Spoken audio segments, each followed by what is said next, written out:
Hello, everybody. I should be doing After Dark music. That's not a beer. That is a, what is this called? It's a pretend LaCroix.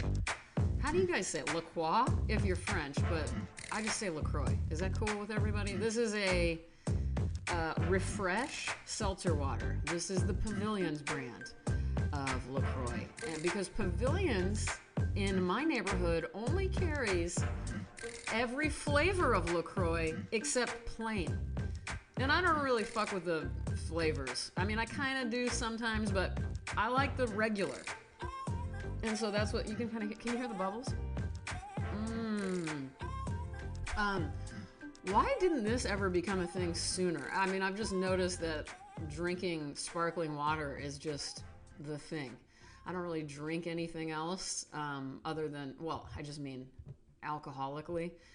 Not that this is alcohol. What if I thought this was alcohol? No, I like sparkling water as my fun nighttime drink. I like it all day. But anyway, so that's what I'm drinking is my Refresh brand sparkling water. How are you guys doing? What are you drinking tonight? Sorry I missed last week. Hold on just a second. I just had to drink a huge sip of that. So, how are you? Sorry about last week. I keep almost calling it amnesia, but what I have is pneumonia. So I don't know if you can hear it. You can kind of hear it in my lungs. You hear that? Well, that just sounded like I was scared, which I am scared because I've got pneumonia, which don't people die from this all the time? I'm sorry if I'm triggering any memories of loved ones of yours who have died from pneumonia. That sounded like I was being an asshole, but I'm serious. I don't know how common it is. I was in Seattle and I was at my show, shout out Season Gallery. That was a lot of fun. I had a great time in Seattle. Some me reading stuff, people, listeners came to the show, made me very happy. And then I think it was later that night. Oh, guess who I got to visit? Only the winner of the contest, the co-winner of the original contest from the first year of me reading stuff, the Channing Tatum erotic poetry contest, Mr. David Drury.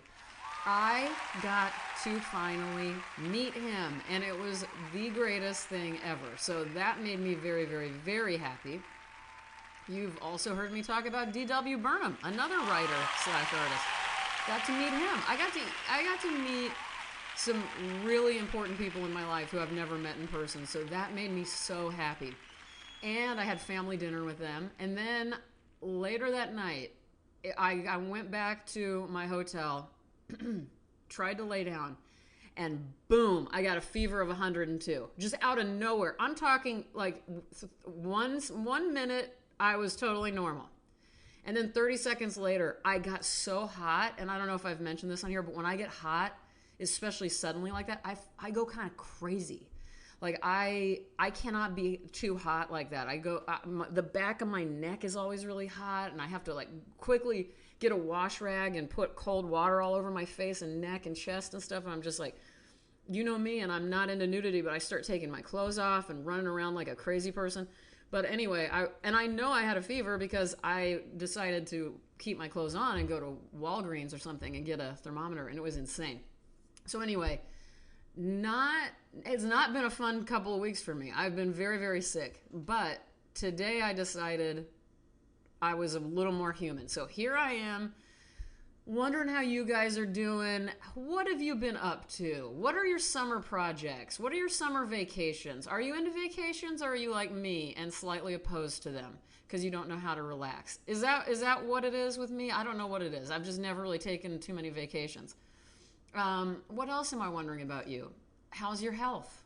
I've talked a lot about my health, but I haven't asked you guys how your health is. Have you been taking walks? Do you drink enough water? What is something you eat every single day that you never get through a day without eating it? I hope it's an apple or a pickle. That would make me very happy. What's the best thing you've eaten all week long? And last question of the night. By the way, it is Thursday night, 8:26 p.m. where I am. My last question for you is, what is the thing you miss the most about being in elementary school? For me, what immediately came to my head was construction paper projects. And I remember cotton balls, a lot of cotton balls. We used cotton balls for clouds. We used cotton balls for the beard in Santa's beard. The beard in Santa's beard? The beard within Santa's beard. You That's a special thing we Nebraskans were into. Oh, hey, speaking of Nebraskans, although I don't think this is where Alice Bolin was born, but I met Alice through Nebraska things. Okay, Alice Bolin, writer, wonderful human being, Alice Bolin, has a book out called Dead Girls. I'm going to put a link in the description of this podcast for you all to buy it. I cannot recommend it enough. If you're like me and you're big into My Favorite Murder and Forensic Files and true crime, this book is a collection of her essays about everything from Joan Didion's take on California to Alice and her time in Los Angeles, but mainly it's about our cultural obsession with girls and women dying and being murdered and violently assaulted and stuff. So I'm not doing it justice because I didn't plan on talking about it, but now I'm just launching into it. But I am almost done with it. I'm obsessed with it. And Alice and her whole family are friends of mine, and I love them all so much. This is a family of geniuses. Every single one of them is a genius. It's kind of crazy. There's 3 kids. Tom is the one I'm closest to. Tom Bolin. I don't even know if you listen to this. I can't remember Tom. But Tom is a collector of my artwork, even though he's so young. And he's my friend. And I also, you get to read a lot about Alice's family in this book. And her dad is a mechanical pencil expert. So he and I are good friends, because for those of you guys who don't know, that's what I work with in my job, which is making drawings. I work with solely a mechanical pencil normally, sometimes other things, but anyway, Alice Bolin's Dead Girls, beautiful cover too. Not that matters. We only buy beautiful covered books here on Me Reading Stuff. Speaking of me reading stuff, let me push pause. Let me give you guys a little radio stinger or whatever they're called, and I'll be right back with something to read to you.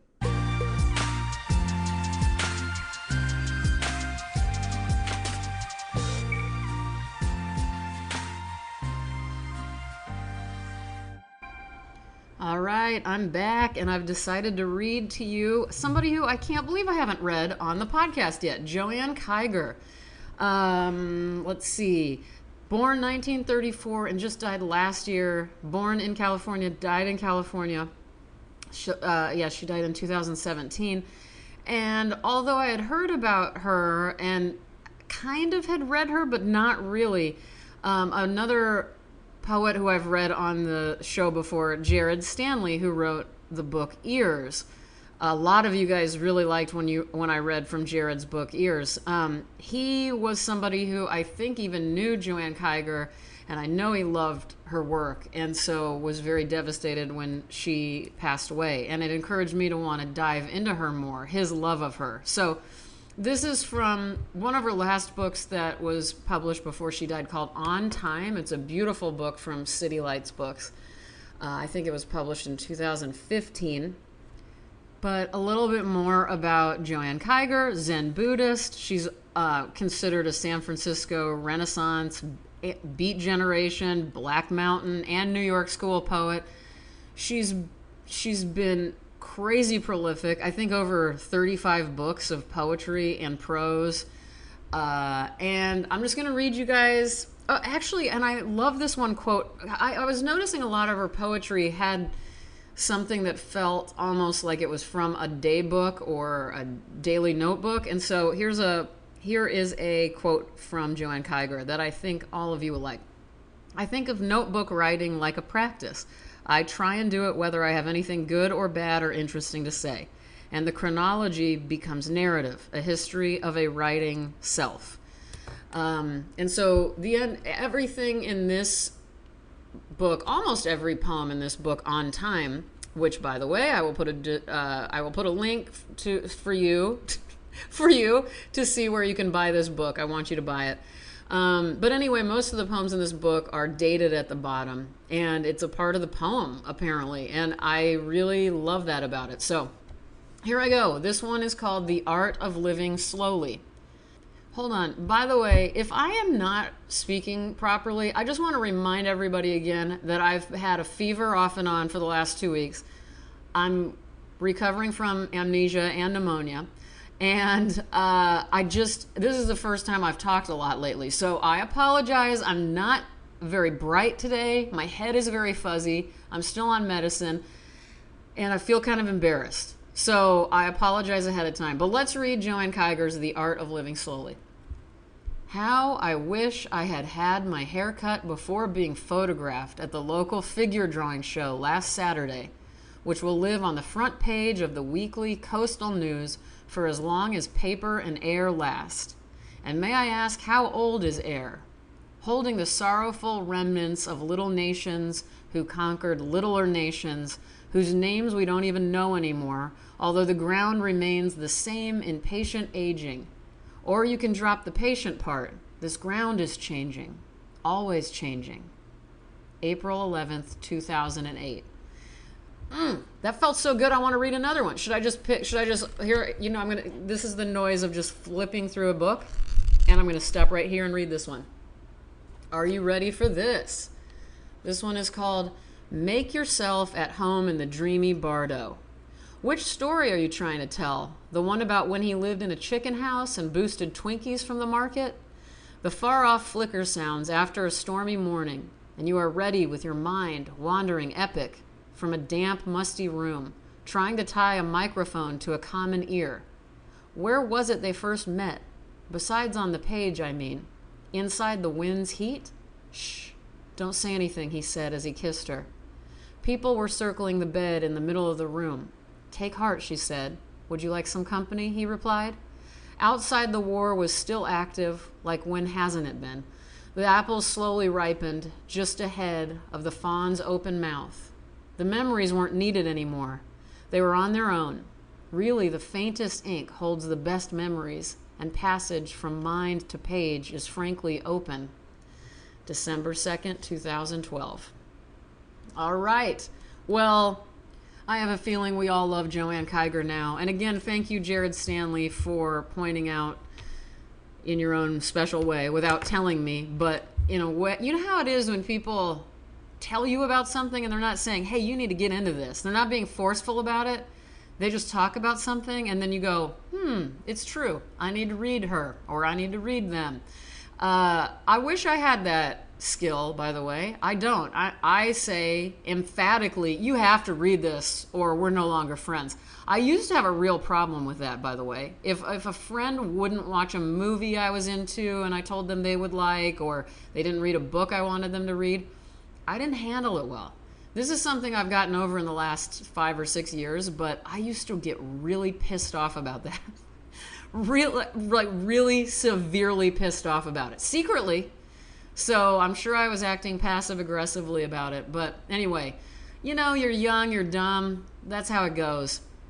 You guys, I love chicken nuggets, and I'm not proud of it, but I want to eat some right now. That's all I can think about. I'm starving. I had no appetite for 2 weeks, and it is back in full force, with all of my energy aiming towards chicken nuggets. I love being healthy, and I'm not healthy at all right now. Maybe it's all the chicken nuggets I've eaten in my life. Probably. What else do I love? I love chips and dip. I one time met an Australian person online, and I said something about liking chips and dip, and they go, oh, I've heard that people eat dip. What is dip? Is this true? Australia, come at me here. I had no idea Australians didn't know what dip was. What about you Europeans? Do you eat dip? I mean, I don't know. I'm talking French onion dip. I'm talking ranch dip, bean dip. I grew up with this stuff. I love dip and chips. Dip and chips? That's the new way to say it. I love YouTube. I should post the last 5 YouTube videos I've watched. One of those would be the show Passions.